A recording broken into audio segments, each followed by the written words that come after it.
Günaydın. Kolay gelsin.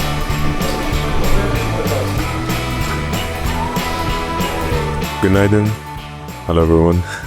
Je voudrais remercier le président Aziz Yildirim, vice-président Ceyhun Kartal, et Oun Chetis et le coach Ismaël Kartal pour la confiance. Et les autres membres de la direction aussi, je voudrais les remercier pour cette confiance. Je suis très content d'être ici. Franchement, c'est un honneur d'être ici. Ça fait très longtemps que je voulais être ici. Ça faisait un mois que j'attendais ce moment. Et voilà, être ici dans ce magnifique pays qui est vraiment comme ma deuxième maison, c'est quand même quelque chose de symbolique. Après 30 ans, mon père a été ici en 96, 97. Et c'est ici que voilà, je me suis réalisé que voilà, je voulais devenir footballeur professionnel. En m'amenant à l'entraînement et en me montrant comment être professionnel. J'avais 3 ans, mais c'est des moments que je garde dans ma tête. Et voilà, je suis là. Le plus important, c'est que Fenerbahçe gagne. Ce n'est pas moi en tant qu'individuel ou d'autres joueurs. Je veux juste faire partie d'une équipe qui veut se battre chaque jour à l'entraînement, essayer de s'améliorer pour gagner les matchs et pour rendre les supporters très fiers de leur équipe. C'est pour ça que je suis content d'être ici, parce que je vois que les ambitions du club sont de gagner tous les trophées possibles en Turquie et de faire bien en Europe. Pour moi, c'est un nouveau challenge, un challenge que je voudrais bien réaliser à la perfection. C'est pour ça que voilà, j'ai hâte de commencer vraiment mon processus de préparation en s'entraînant avec l'équipe.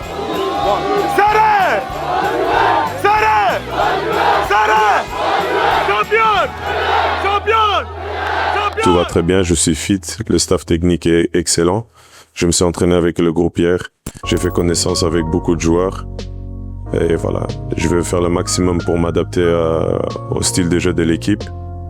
Et aussi de m'adapter à la vie quotidienne ici en Turquie, en apprenant la langue. Comme ça, la prochaine fois que je parle avec vous, je ne dois pas parler en français, mais je vais parler en turc.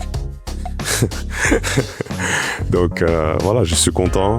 Et voilà, j'espère de revoir les supporters très bientôt au stade, si Dieu le veut, la semaine prochaine. Merci. Evet, herkese merhaba. Romelu Lukaku, Rom, koca kalpli adam, büyük camiamıza hoş geldin. Hayırlı olmasını diliyorum.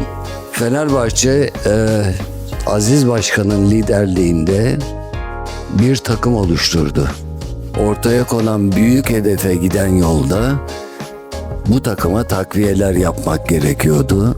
Yine başkanımızın büyük vizyonuyla bu takımdaşlık ruhu içerisinde iş bölümü yaparak transferlerimizi gerçekleştirdik.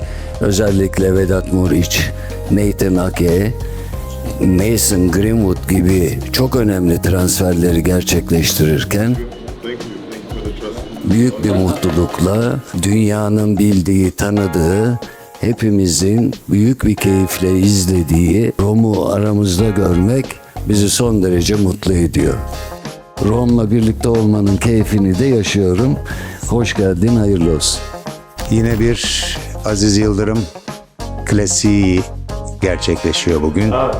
Dünyanın starlarını Fenerbahçe kulübüne kazandıran Sayın Başkanımıza Lukaku için de özellikle şahsım ve yönetimimiz adına ve taraftarlarımız adına hakikaten çok teşekkür ediyorum.